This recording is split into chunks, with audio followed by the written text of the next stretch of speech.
Welcome everyone to a special edition of NEPA Pizza Review. And tonight we are talking about the coronavirus and it's impacting the entire world.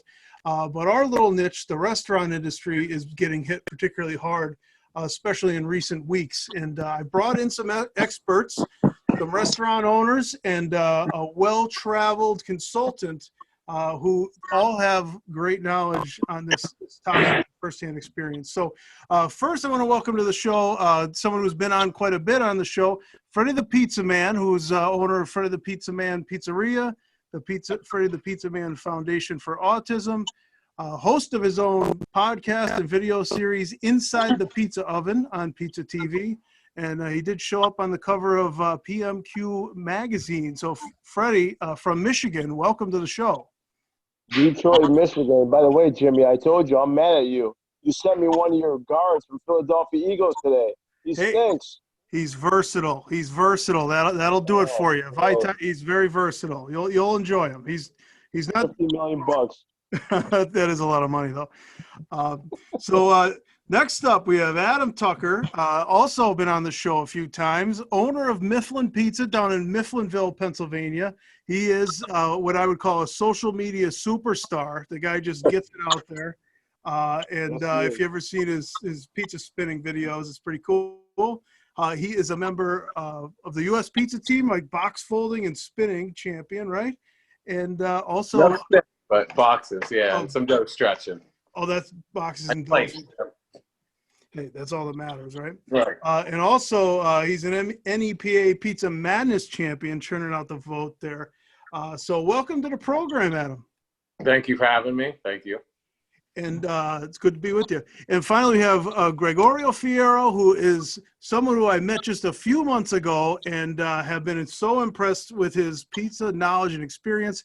He's a renowned chef and consultant who's traveled across the country and the globe, helping pizzerias to improve their pizza and their operation. Also recently had the pleasure of picking his brain on how to improve my pizza. Next level stuff. Gregorio, thanks for joining us today and welcome to the program. My pleasure. Well, it's good to be with you. So guys, let's start out with, I'm familiar most with Pennsylvania here, so let's go out to Fredi there. And what have you noticed? Are you seeing a slowdown in recent weeks in restaurant business, the pizzeria business? Oh, yeah, it's starting to slow down. And, you know, where my pizzeria is, I'm 5 minutes away from Ford Motor headquarters. So everyone knows Ford Motor headquarters. And a couple days ago in Michigan, the Ford Motor Company was told all their workers not even come to work, white-collar workers, don't even come to work from home. Well, Ford Motor is 80% of my business. So, but, you know, what are you going to do in a situation like this? I mean, am I crying because the business isn't there, the money isn't there? Listen, there's people dying, there's people suffering, there's families suffering. You know, so, yeah, it's slow, but I'm not the only one going through this. We're all going through this together. And, you know, let's just hope for the best as quick as possible. That's the way I look at it. It's a good way to look at it. Now, Fredi, you're a one-man show basically at your shop, right? Yep, absolutely.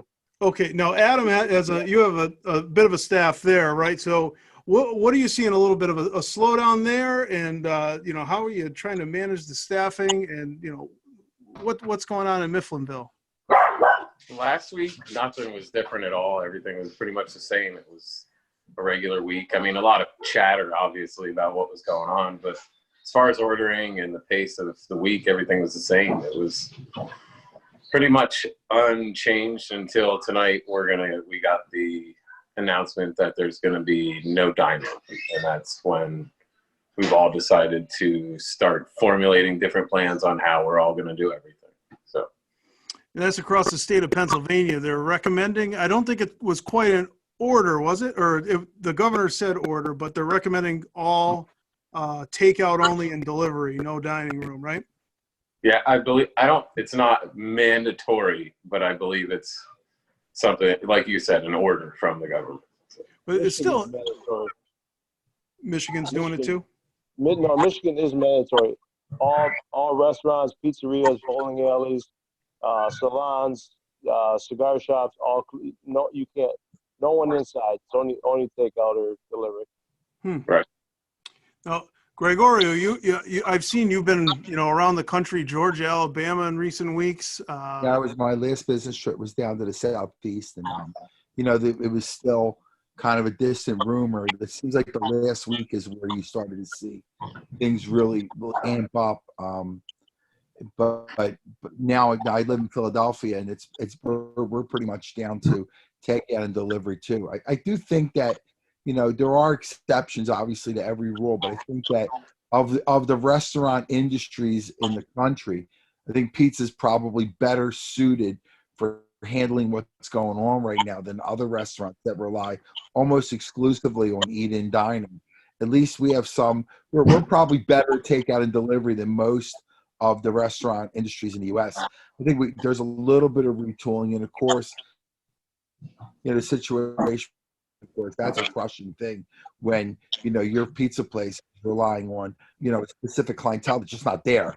But a lot of these operators it could be, it's not to say that it could be an opportunity, but there is a way to work through this crisis.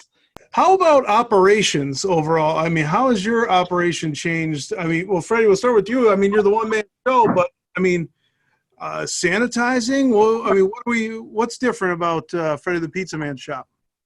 Well, nothing's different. I mean, we clean the same way all the time. I mean, to go back to what Gregorio said, the pizza people are probably better handled. I agree with that, but I think what the issue is here is, I don't know whether it's pizza, whether it's meatloaf, whether it's breakfast. I think people are already set in their mind, like, if I go out to eat, we don't know who's cooking that food. And I think that's the real problem here. And yeah, the pizza people do go get pizza more, but the mentality of people right now, they're scared, man. They're scared. They're worried. I believe I got a better shot at selling a pizza than a chain or somebody else next to me, because they know who I am. I talk to them. They know me. I know them. I have a better chance. But that doesn't mean the people's mentality, the way they're thinking right now is they're scared to get somebody food from somebody because they don't know who's making it. So that's an issue. And there's no way we're going to get around that. So we just hope for the best for everybody in the business. So we have an innate fear, whether I think it's a very real thing that is here, and people are scared, as you said. That's a great point. But how can we educate the public? What communications are we using? What are we saying to people to help quell those fears? Adam, do you have anything going out or? Right now, hold on. Let me plug in my bad. I say Okay. stay on social media. That's probably the best way to inform people.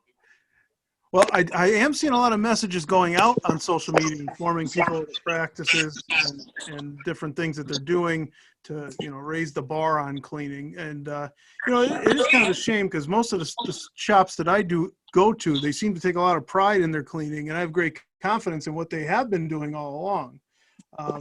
So, Adam, while you're getting set, Gregorio, are you noticing anything different in how people communicate what it is that they're doing, to prevent virus spread?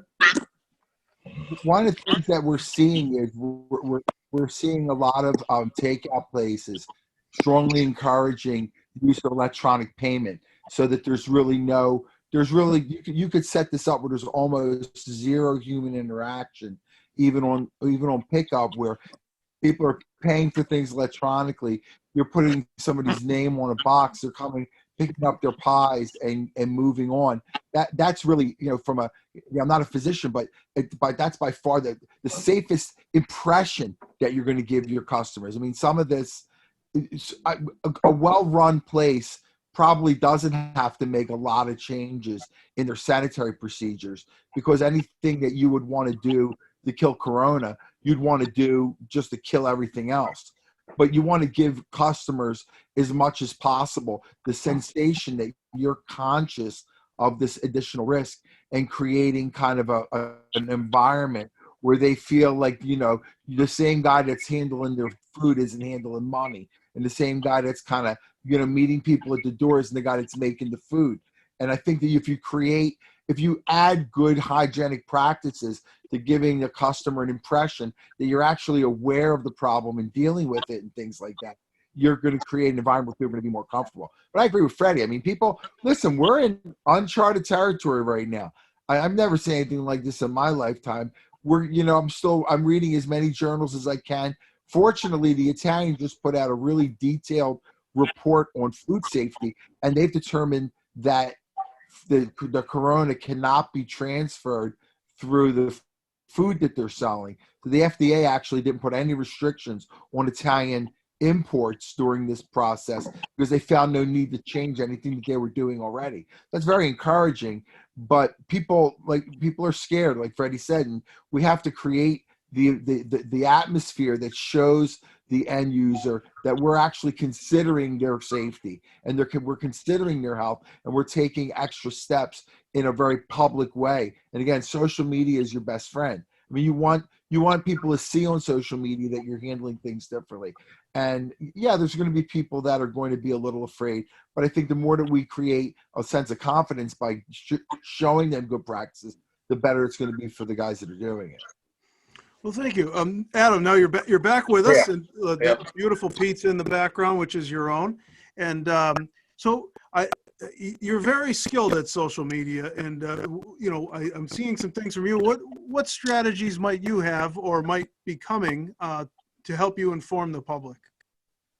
Well, I haven't made, I hate to sound like a president or something, I haven't made an official statement as to what our plan is completely, but I do have some sort of different plans in mind. And like they said, the sanitary conditions of our shop are always going to be the way they are, and that's how they've been. Like from day one, we never want you to get sick, so it's not like, oh, and now we'll use cleaner. Like, we've been doing it from day one. Nothing's different than anything, and we are going to do like everybody else is and limit interaction with everybody. I've transferred over to making some frozen pizzas to have that for everybody to just take it home and cook on their own. Good idea. I'm going to put one person in charge of food, one person in charge of money, one person in charge of greeting people.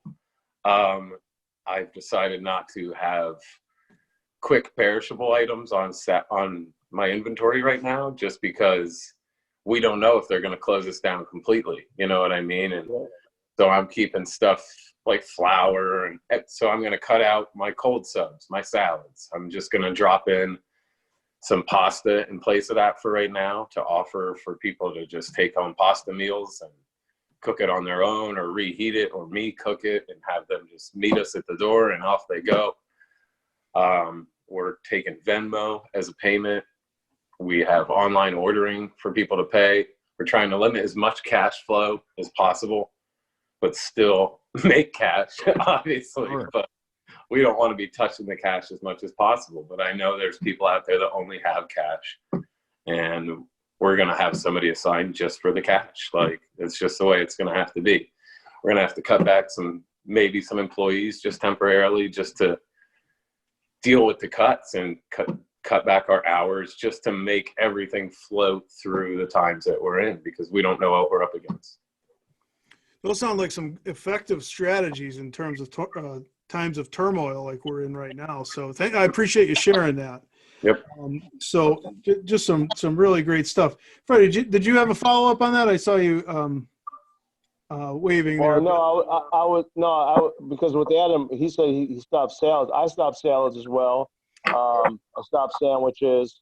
I just limit down to, I went down to about 3 or 4 things I sell really well, and that's it. And I think, for me, because I'm near Ford Motor Company, I don't open late hours, but I know for a lot of pizzerias that open late hours, my recommendation would be cut it down, because if families they don't want people going out, then people are going to do their shopping early, do their errands early, and then boom, they're going to be in the house. So I recommend closing early. If you don't want to cut an employee, just cut your hours and keep them around. But I mean, you have to. I say this all the time to people in the business. I've been doing this for a long time. I tell this all the time. Build a business around you, what makes you happy, and we're in that position now. So if people are thinking about doing something, build a business around you that makes you happy, and then the customers will follow you. And you might have a chance now. Some people might have a chance to change some things that they want to do right now because of all this. And then when we come out of all this, they may have a place, something that they really enjoy going to. Because let's face it, there's a lot of pizzeria people that don't like going to their places because it's so much work, so much demand. And who knows, maybe it's a chance right now. Just, I don't know, just something I've always lived by. And I think that that's really the strength of what you do is your personal brand and your business brand. Freddie, you talk about both. They're talking about that. Go ahead, Greg. I'm sorry. Go ahead, No, Greg. I was going to say it's funny that you're both talking about reducing menu sizes because way before coronavirus, one of the first things I do when I get brought in on a consultation is I shave about a third of most people's menus away. It's things like this could actually help you. I mean, it sounds horrible to try and benefit from a bad situation, but almost everybody I meet, I go look at their menu and they got dogs on their menu, things that don't make them money, things that cause a lot of waste, things that increase their labor costs. And this is a good time to kind of take stock of what you're doing. And if there's things that are particularly labor intensive or cause you additional waste, this is a good time to back them off. And when everything comes back strong, and I really do believe it will, you may find you might not go back to some of those items.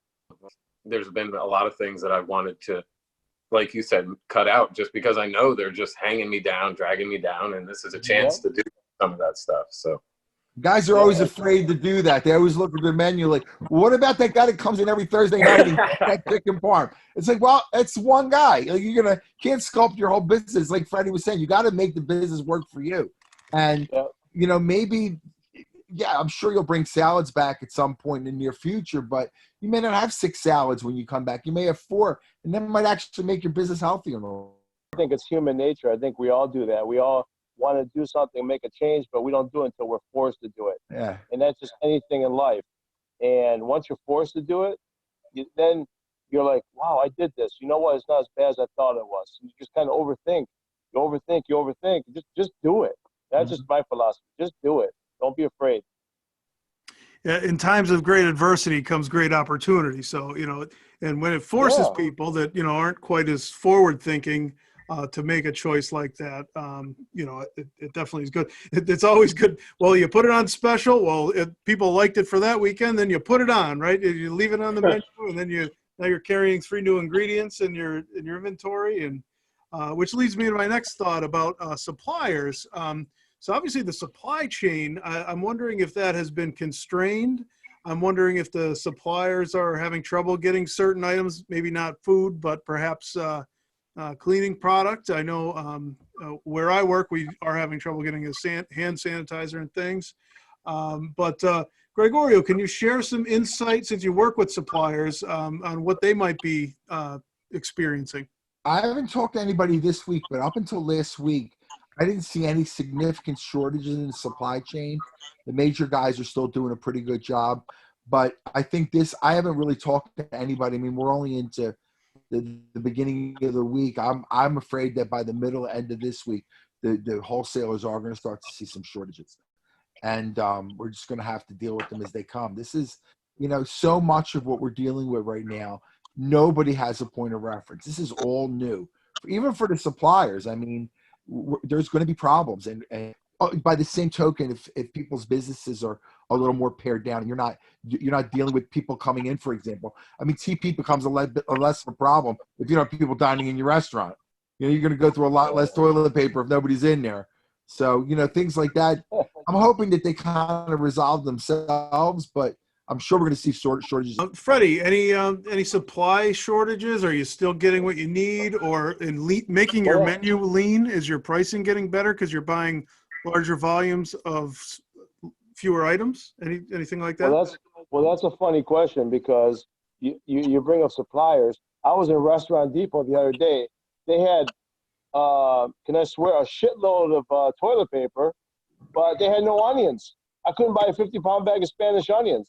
I'm like, I don't need toilet paper. I need onions today. So that's Restaurant Depot in a nutshell for you. I'm sure Adam's probably laughing right now, I haven't had any issues with suppliers. If you notice, if you follow Restaurant Depot, and we are plugging them, by the way, but if you go on Restaurant Depot, they do show how they, when you walk in, they give you wipes to wipe down the carts, and they're keeping everything clean. So, you know, I guess that's a good thing. They could just fix the employees there, but other than that, it'd be a good thing. Adam, what are you seeing? I notice I see you're at Restaurant Depot and some other like non-delivery services more often. What are you experiencing? Nothing major, like you said, the hand sanitizer thing, but that's not a necessity for us, so we're kind of okay on that. A couple places are just limiting toilet paper that they sell, but all like the American Paper in Berwick, they are just limiting paper. They're not out. But our people are out of hand sanitizer completely. But as far as my vendors that I get deliveries from, I haven't noticed anything yet. It might notice next week, like they said. But probably a couple. Home Depot was, or not Home Depot, Restaurant Depot was out of toilet paper too. Okay. Anybody having, so no problems with the flour, the cheese, the tomatoes? Nope, not yet. So far, so good. Well, just the pricing, Jimmy. Just the pricing. They're always getting us. The pricing, you said? Everything's always going up, right, Adam? Oh yeah. Yeah. What are you gonna do? I guess you got to pay it, right? Then you follow up. I'd like to ask Gregorio. Excuse me. He's a supplier. I mean, gas is going down. So normally, when gas goes down, products go down because of this whole Corona virus thing. You see that in the next 4 to 6 months, a lot of supplies are going to start going up, so they can catch up. Well, I mean, so there's different things have different kind of like pricing cycles. I mean, I know that speaking for the flour company I work with, we haven't had a price increase in about 1.5 years, and I don't see one coming. If anything, I think the prices are going to stay more stable on Italian product. The only thing that everybody's worried about with the Italian product is the potential tariffs that might be coming down the pipe. But, you know, so far so good with the tariffs. And the euro's been really weak against the dollar. So things have been pretty stable with European stuff. American stuff, I mean, it's much more of a game when it comes to American products. Like cheese and whatnot is staying. We had some really high spikes in cheese prices over the last couple of months. Yes. They seem to be settling down, and that actually the cheese prices might actually benefit from this process, because I think there's going to be a drop in consumption, and that drop in consumption almost always corresponds to a drop in price. I was told the curds were really expensive. That's why the cheese spiked up. You know, I've been doing this for a long time. I still don't understand the algorithm with cheese prices. I work very closely with Grande, and Grande always takes a beating for cheese prices. But it really is a complicated algorithm. I've been told so many different things about it that I think it's much more complicated than my pay grade. But I would think, just based on empirical stuff, that we'll see prices probably go down a little bit before spring hits. And then there's always a spike in the spring and summer. I've been told by people, although I can't confirm it, that one of the reasons that you see a spike in the summer is because of ice cream consumption. It puts a strain on the milk supply. Yeah. But we'll have to see what happens. As far as I know, though, the imports will stay pretty stable for the next couple of months. In fact, they might even go down. Cheese and wings go up when the Super Bowl comes around. That we know for sure. Yeah, that's true. Wings were crazy there for a while. It was like $120 a case or something. I think I saw it one time. That was retail though. Well, guys, I appreciate your time here. But what I want to do is ask, where do you think we're going with all this virus talk, and how long do you think it'll take? I mean, we're not scientists here. We're just pizza guys, right? But, you know, what are your final thoughts on where we're going, what we're doing, and just any other thoughts you have on the topic? You know, we'll start. Adam's been a little quiet in the last minute or so, so we'll start with Adam. Do you have any thoughts on what you're thinking, what you're preparing? I know you don't want to give your presidential address yet. I don't know. I'm just like I said, playing it as safe as I possibly can for right now, and I'm slow and steady. I'm not going anywhere, but I'm going slow at it because I don't want to make any terrible mistakes that could put anybody in jeopardy at all. So slow and steady. I'm treating it like there's a snowstorm going on in my whole life, and I'm just gonna go slow and easy and not risk anything or anybody else's safety. So And one final question: what's behind the frozen pizzas? What was your strategy behind going to frozen? It gives them the opportunity to have it at home, and it's perfect for what they're gonna do. It's something that's not perishable. You can keep it in your freezer for a long time and everything like that. So it gives them the opportunity if we all get locked up. It's a great idea. Locked up on my pizza. So Send me one, Adam. Send one to Michigan. I'm working on trying to mail it. I got to figure that out yet. It does travel well, I will say that. I mean, just look at that thing in the background there. I'm not an iPhone guy, but I think I want to get that phone or just to have it for that feature alone. But Samsung, let's go. Jimmy, you're a superstar. You need an iPhone, baby. I'll tell you. I don't do the iPhone. I'm an Android guy. You know, I don't want to. That's okay though, but that's all right. Don't judge. Fredi, what do you make of all this? What's your final thought? And where are we headed? And where are you headed? Well, I can tell you one thing. I have no idea where we're headed. I ain't gonna lie to you. I'm a little concerned only because my wife's a doctor. I live with one every day, so we don't discuss what she does at work, obviously because of HIPAA laws. But I see the emotions in her face, in her eyes every day. What she deals with. She's in the ICU, so she sees a lot. We have 3 young kids, as you know, Jimmy. 9, 7, and 6. We don't want them to get sick. We don't. I got older mom. I'm bringing the kids to the pizzeria now because there's no school. They drove me crazy today. I mean, there's a lot of factors here. I don't know where it's going to go, but my concern is people in the business. I'm really concerned for them because, as we know, small business guys, I'm blessed. I own my building. I have no payments. I own my property. No, I'm blessed. But there's a lot of people that are not in that position. They're paying high rent. They're paying this. They're paying that, and it's going to crush them. And that's my biggest concern right now because coronavirus hasn't affected anyone in my family. So I don't know what to feel there. But I know as a small business owner, I'm really concerned for people in the business, how they're going to make ends meet, how they're going to pay their mortgage, how they're going to pay whatever. That's my biggest concern, Jimmy. That's it. Those are good thoughts, and you just hope that it doesn't last that long, or people are built to weather the storm in those circumstances for sure. But hopefully we're resilient and we come together as communities, and we can help each other out. I'm trying to put the message out there. I saw it wasn't my idea. Buy gift certificates and gift cards from small businesses so that when you are comfortable going back out, at least they'll have the cash flow to help. So that's I didn't come up with that, but I thought it was a great idea.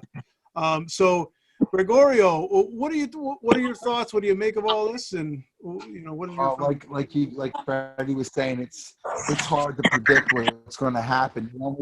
The only thing that makes me nervous is I still have a ton of family and a lot of friends in Italy, and I've been talking to them for the last couple of months. And if they've all said one thing to me, they've all said, "Don't blow this off." There's a lot of Italians right now that are really regretting that they didn't amp up more quickly. They're dealing with really, really, really terrible things right now. And if their situation is any indication of how bad it could potentially get, I don't know how quickly this is all going to go away. I'm hoping that it goes away more quickly than it's going away in Italy right now. I mean, they just announced on the news today, Italy had 356 people die from this just today. I mean, it's hitting them really hard. So it clearly the disease has potential. I could tell you a story today. Someone mentioned to me, someone in Italy died. The police wouldn't get him out of the house. They wouldn't bury him right away. No family, no nothing. That's grand. Put your arms around that. That's terrible. Bad there. It's very bad there, and I mean, I'm hoping it doesn't get that bad here, but it certainly is showing the potential for being that bad. So, my hearts go out to the Italians. They're really taking it on the chin right now, and I'm just hoping that we got a little bit ahead of this and that it doesn't do the damage to us that it's doing to them. But everybody I talk to, I could show you messages in Italian and English all over my phone. Take this seriously. Don't blow it off. It's not just the flu. People are really dying. So, this could potentially be a big problem. I don't think it's a 2-week thing. I'm hoping that it doesn't kill the whole springtime, but we really don't know. It's up in the air. My goodness. Well, great thoughts, guys. But I really appreciate the time, as I said before. But I want to give everyone a chance to plug, whatever it is that they're doing, or who they're working with, or where they can find you. Adam, what do you have for us? You can find me on Instagram or Facebook, or you can just visit our website, mifflinpizza.com. We're always on there, keeping everything up to date for the most part. So that's where you can find. Oh, good. At Mifflin Pizza on Instagram is a must follow, guys. Freddie, where can we find you? Always catching those pizza doughs on fire, which is the bomb, by the way.